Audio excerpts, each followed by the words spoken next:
Greetings.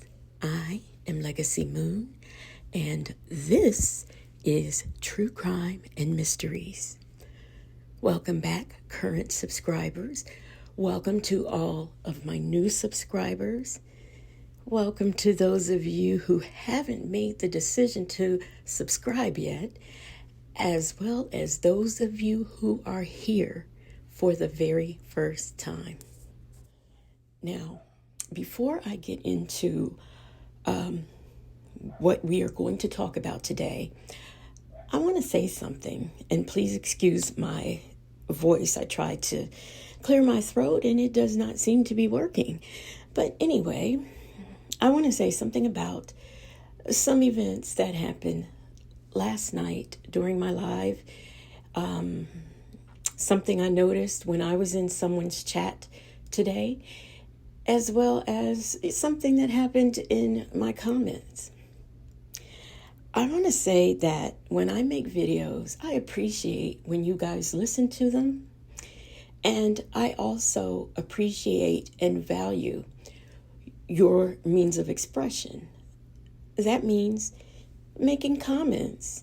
And the comment that you make may not be one that I might agree with sometimes. But I'm happy that you made it because, number one, you didn't have to sit through the video. And number two, I feel like if you do watch one of my videos, you have the right to express yourself and feel comfortable that you are able to do that. And you are more than welcome to have a different outlook, a different opinion. It doesn't matter to me, as long as you are respectful. Now, I had somebody who made a comment, and, I observed the comment, and I made a heart, and someone responded to the comment that they made, and I responded to the comment that, not the one that the first person made, but the response to it. Because I had my own view of how I felt like the situation was. And then the person who made the original comment, I know y'all are probably like, what a convoluted story. But the person who made the original comment, made a comment to me. And, I let them know, hey, I'm glad that this is your opinion, and I had an opinion, and I stated what my opinion was. Oh, God, I keep saying, But anyhow, and I wanted to let her know, sis, that's what I want you to do. I want you to comment. And, as long as it's respectful, which it was. She was respectful when she made her original comment, and she was respectful when she commented back to me. And I certainly, I appreciate that. I appreciate that she took the time to make a comment. And I am glad that she saw a comment that I made, and she made the decision to make a comment to me. I'm glad she did that, because that allowed me to clear up what I meant and how I felt. And, everything is cool. It was never a problem. It was never an issue. I say all of that because I want you to feel welcome and feel free to express yourself. And if there's a question for me or someone else who has made a comment, feel free to add them and, question whatever it is that they said, or agree or disagree with it. That's cool too. And as long as it's all respectful, that's even better, because that's what I want. I want you to be able to express yourself, have your own opinion, be courteous and kind to each other. And that's all I want. And that's what I saw today. And I'm very glad. Now, moving on to something else I saw. Different people have panels and have their own way of running their platform. I had a panel last night when I went live, and I thought it was very successful, and I thought that everybody was very respectful of everyone else, with the exception of one person. And I didn't like what they said, because you don't have to like another content creator, especially one that is in the chat. But what you will not do is disrespect them. Or for that matter, anyone else in the chat. You can disagree, you cannot like somebody, but being respectful, it doesn't take time. It doesn't take patience or anything. Be respectful. But other than that, everything was great. And I appreciate all the opinions that I got, or that was in the conversation, and that other people got. I really appreciate that. So you don't have to like the same people I like. That's fine. But just, as long as everybody's respectful in the chat, that's cool. Which brings me to something else. When I was in someone else's chat today, this Ernesto Williams case is really a very big case, and it just got bigger. We are all, it's thousands of us who are watching this now. We listen to phone calls. We watch different content creators. So it's not uncommon that you may have the same opinion as someone else. You all it might seem like somebody is taking the words out of your mouth, because this is a large viewed situation here. And it may seem like someone is saying the exact same thing you said, but please understand, everybody doesn't watch who you watch. Everybody may not be aware of a statement you made. A lot of times in the chats, I am, paying attention, but I'm also playing my games, writing down stuff, doing other things, and not necessarily focusing on what someone else is saying. But please be mindful. Everybody doesn't go visit the same chats that you do. So because you may have said something last night, the night before last, or last week, doesn't mean that someone is copying you and saying what you say. And I'd also like to say that I have a habit of, when I do these videos, and the people who watch me and who are subscribed to me, or just people who have seen me, sometimes I try to hold back on my opinion, but oftentimes it comes out. I have a habit of psychoanalyzing criminals and the things that they do, simply because that is what my background, that's what I went to school for. So that's something that I'm probably going to always do, because I just am. So that doesn't mean that I'm just trying to just analyze the case. No, that's just my thought process. That's how I operate, period. On YouTube and in real life, that's just it. That's what it is. I think that it is very rude and disrespectful if someone else is up on a call-in or up on someone's platform to call them names, to talk about them, to make fun of them. Because, like I said, everybody is entitled to their opinion. We're all adults. And, I'm not one to just watch the chat and say, oh, no, you can't cuss over here. Oh, no, you can't do that. All I ask is for people to just respect one another. Because you don't know, and this is something I used to always tell my employees, you don't know what kind of day that person who you're interacting to, or in a roundabout way making snide remarks about. You don't know what kind of day they've had.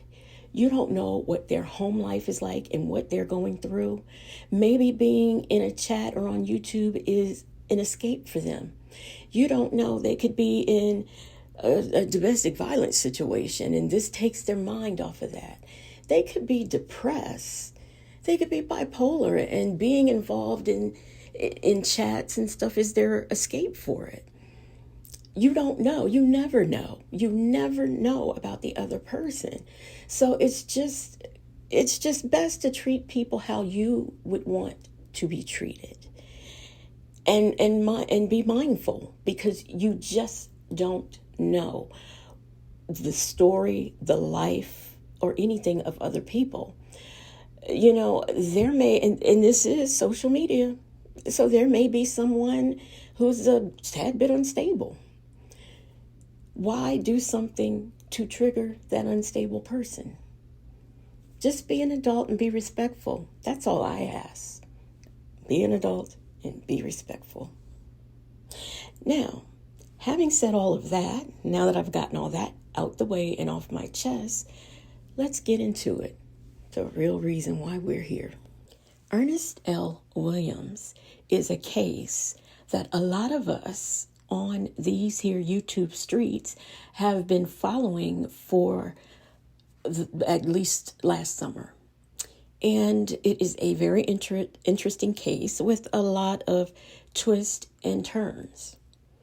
There happen to be a lot of content creators who are covering this case.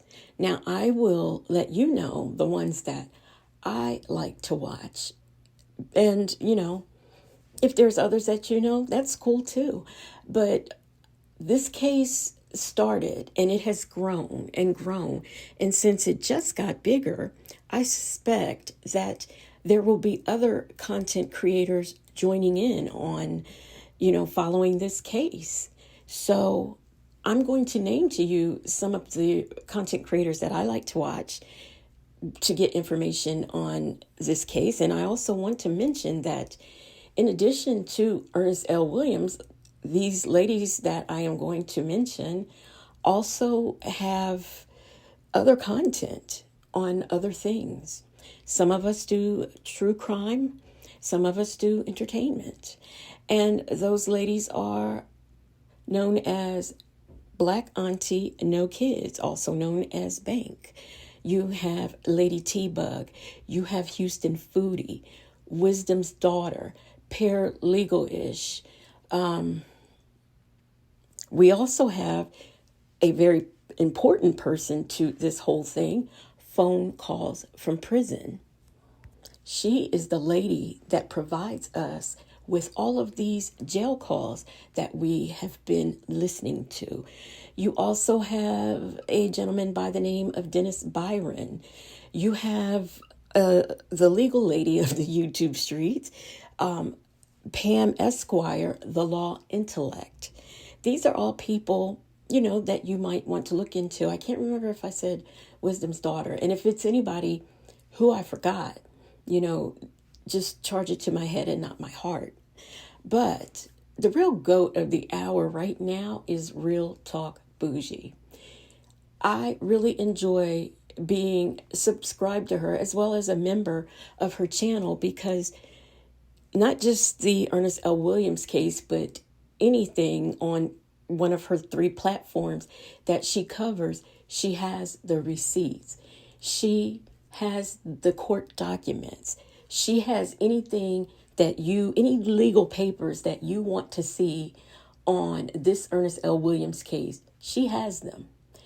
And, I would encourage you all to subscribe to her, as well as the other ladies I mentioned. And last but not least, myself. Hit that subscribe if you are not already subscribed. Now, Real Talk Bougie had woke some of us up this morning, or interrupted our commute to work, or interrupted you eating your cereal, or putting on your makeup, combing your hair, just whatever you were doing when we got her call. And she was letting us know that there is an article on the Ernest L. Williams in the New York Times. She also gave us some links that got us to different videos that we might want to check into, especially one in particular that has to do with Fonnie Willis mentioning Ernest L. Williams' case. And that's a video that those of us on the YouTube streets who are covering this have been trying to track down. So, shout out to her for having and providing this information to us this morning. The New York Post, did I say New York Times? Well, anyway, it's New York Post.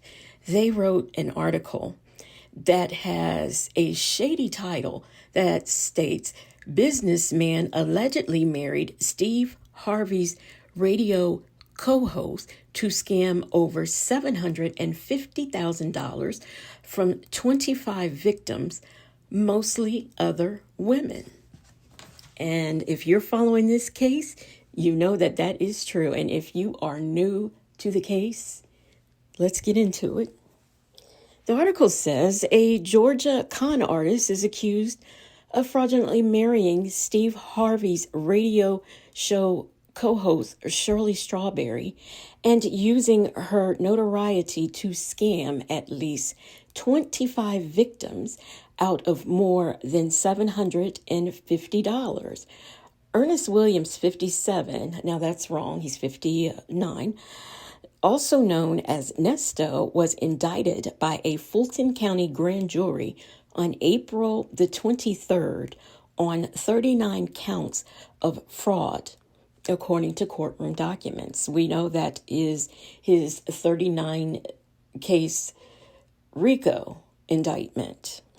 So the article goes on to say, from at least December 1, 2009 through June 30, 2022, Ernest Williams engaged in a pattern of racketeering activity in Fulton County, Georgia. Elsewhere in the state of Georgia and in other states, documents filed with the Fulton Superior Court state. Ooh, y'all just heard me put my, how unprofessional. Williams, who passed himself off under the guise of a flourishing businessman, allegedly stole hundreds of thousands from his victims, including personal vehicles, motorcycles, coach buses, trailers, automotive parts, and other various services and property. The serial scammer allegedly swindled the victims, primarily women, when he promised to help them with new business ventures, to promote their existing business ventures, or to help them build their brand or image.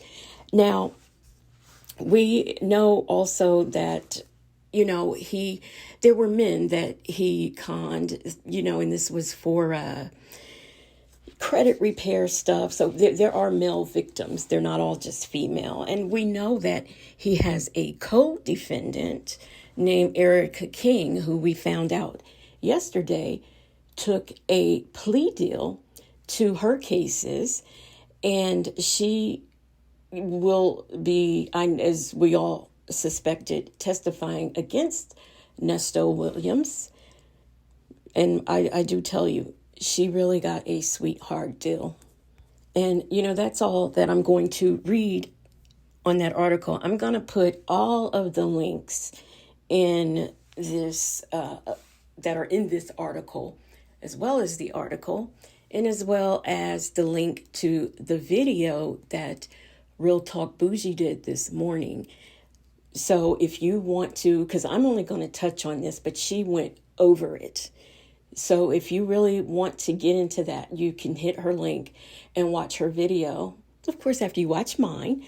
And also, there's another video that might be of interest that I will also put in the description. Now, Channel 2 Action News investigates nearly $1 million stolen from more than 20 victims. And those are just some of those allegations that a man is facing, including accusations he fraudulently married a popular radio host to get access to more victims. Channel 2 investigative reporter Ashley Lincoln's live at the Fulton County Courthouse. And Ashley, investigators believe there may be even more victims. Yeah, Karen and Wendy, they say this is just the tip of the iceberg. There are a list of allegations listed in this 39-count indictment. Now, that individual, Ernest Williams, had his arraignment here at the Fulton County Courthouse earlier this week. Now, this indictment, they claim Mr. Williams knowingly defrauded dozens out of thousands of dollars. He's been conning people from 2009 to 2022. The Fulton County District Attorney says Ernest Williams was anything but earnest when he allegedly took advantage of multiple victims for financial benefit. The big picture is that Ernest Williams is a con man. Fulton County District Attorney Fonnie Willis spoke exclusively with Channel 2 about her decision to seek charges under the Georgia Racketeer Influences and Corrupt Organization Act.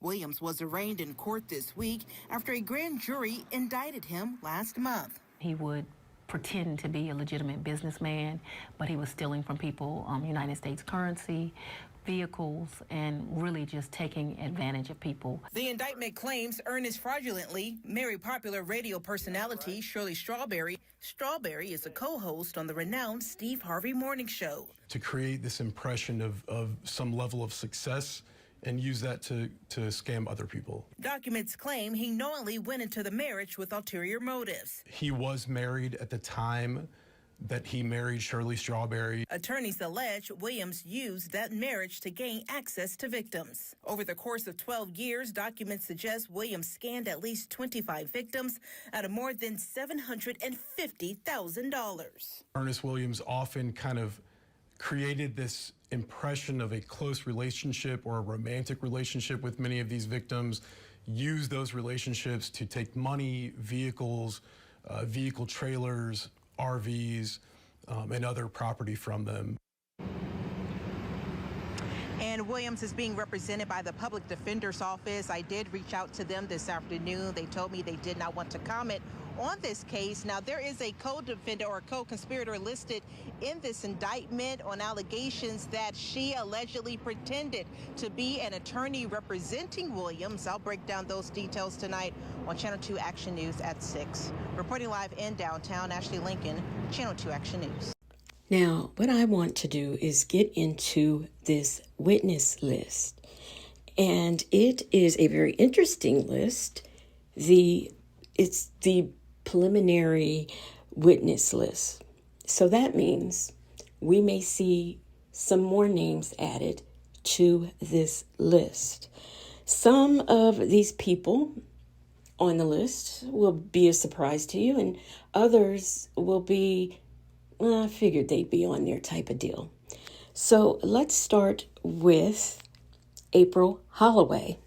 Now, if you have been following the case, we all know who April Holloway is. She is a real attorney in real life. She is also the attorney that Ernest L. Williams, also known as Nesto, she is the attorney that Erica King pretended to be. She impersonated her on a couple of occasions and with a couple of different things, as well as appearing on Zoom court for a dispossessory hearing. We have Judge Todd Ashley. He was the judge that was overseeing the dispossessory case where Erica King had pretended to be that lawyer on behalf of Nesto Williams. There is a deputy of the LA Police Department. We also have Nick Benzine. And for those of you who are not familiar with who he is another attorney who worked. He is a real life attorney, but he was an attorney who was a part of the law firm that Erica King made up that consisted of April Holloway and Nick Benzine and provided documentations with his name on it. In addition to taking the identity of these two attorneys, or I should at least say pretending to be, she had their bar number and everything, and that's what she was using.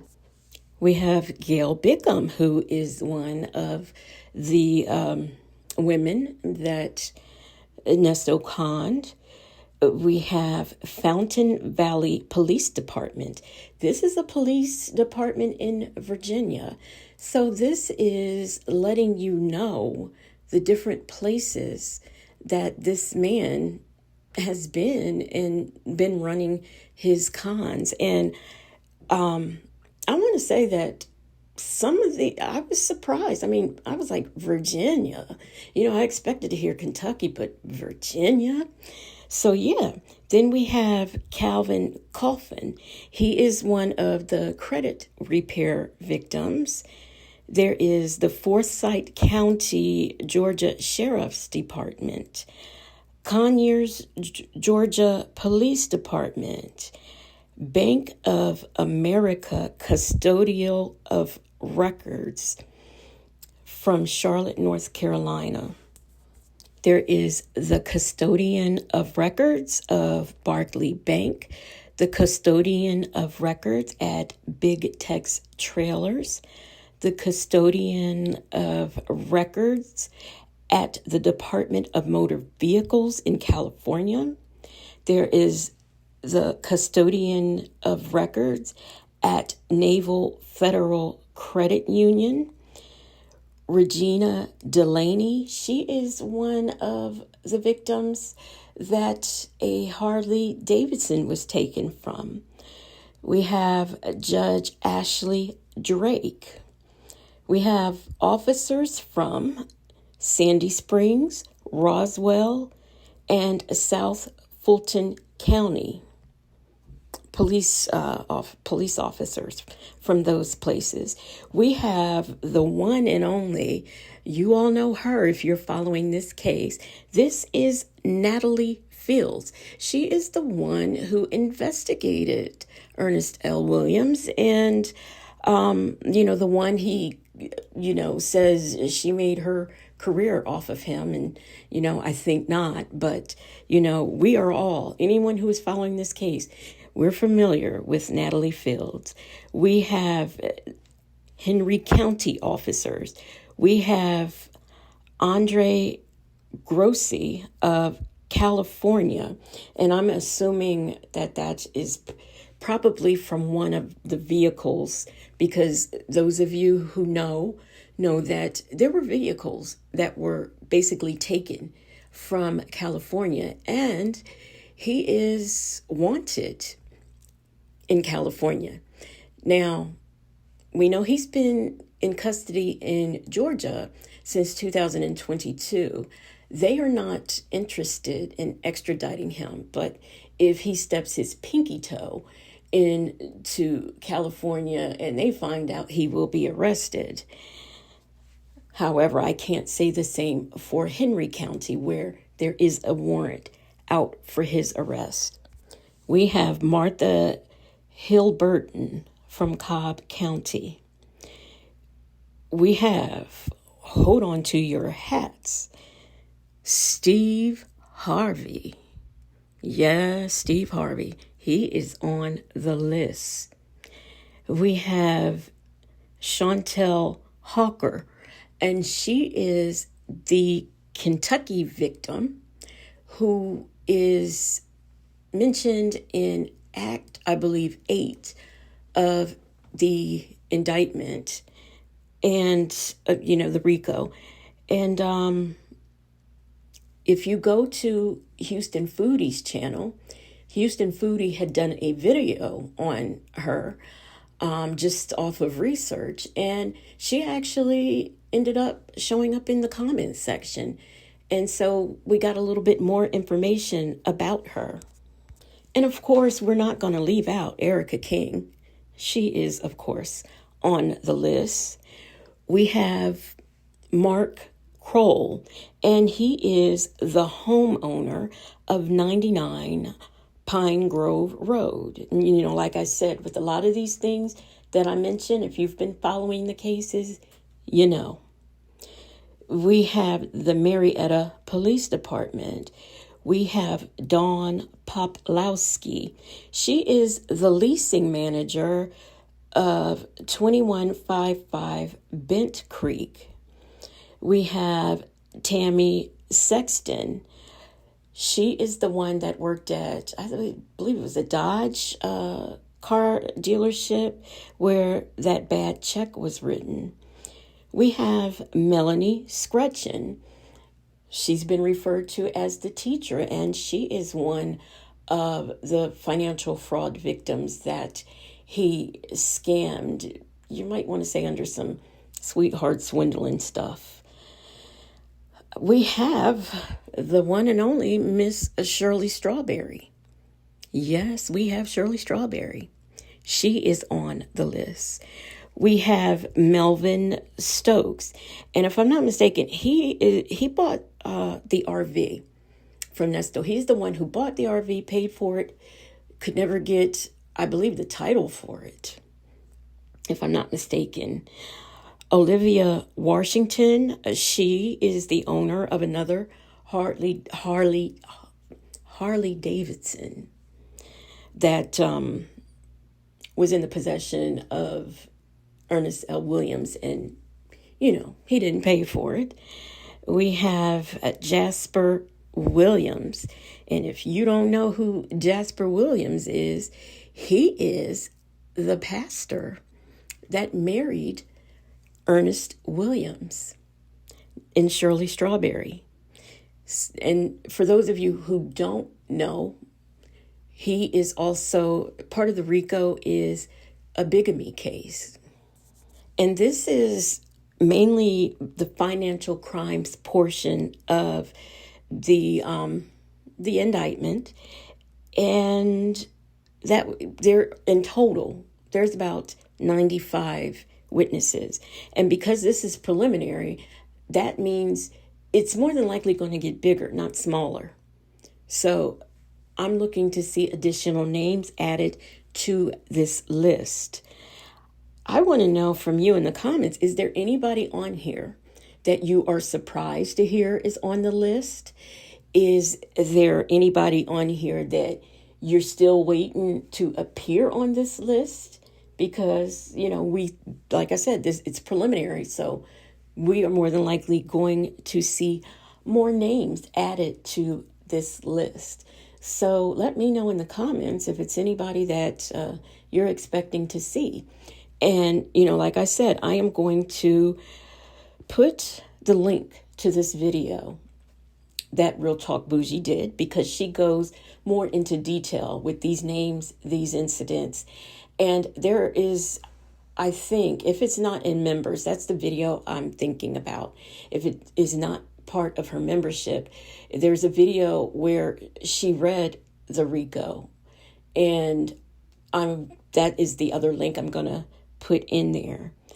And I really kind of want to put, he had a hearing yesterday, and I would like to put Pam The Law Intellect's link to that video so you can go over to her channel and watch, because she was there and she recorded the hearing. So, it'd be good to go over there and listen to her commentary and the things that came out. And she is also the one who did and we heard from the one person in this case that we hadn't heard from and wanted to hear from, and that is Erica King. And she was able to get an impromptu interview that let us know a few things. So, check that out. But all links will be in the description. And I hope that you enjoyed this video, and let me know how you feel in the comments. And don't forget to give some of these ladies a subscribe. And as I said, there are a lot of content creators who are going to probably now start covering this because the interest is growing. And I think that's cool. But I just think that before they do, they need to familiarize themselves with the case. We have a new person who entered into this, which was Dana J. He was there at the hearing the other day, and he is going to be covering the case. And there's some things that he needs to brush up on too. I feel, if he's going to be covering the case. And I think that's great because he is in a whole different sector than some of us. And, that will give other people who may not know about the case, that may give them information about the case and, get them to looking at it. So I think it's wonderful, that the case is growing and the interest is growing. And we should all be able to get along with one another. You may not have to personally like everybody, and that's your right. But, respect. That's what I always say, respect. I thank you for listening. And once again, I am Legacy Moon. And if you are not subscribed to me, you want to go up there and hit that subscribe button and then hit the notification bell so you know when I drop my next video. Also, share the video. Let other people know that I exist.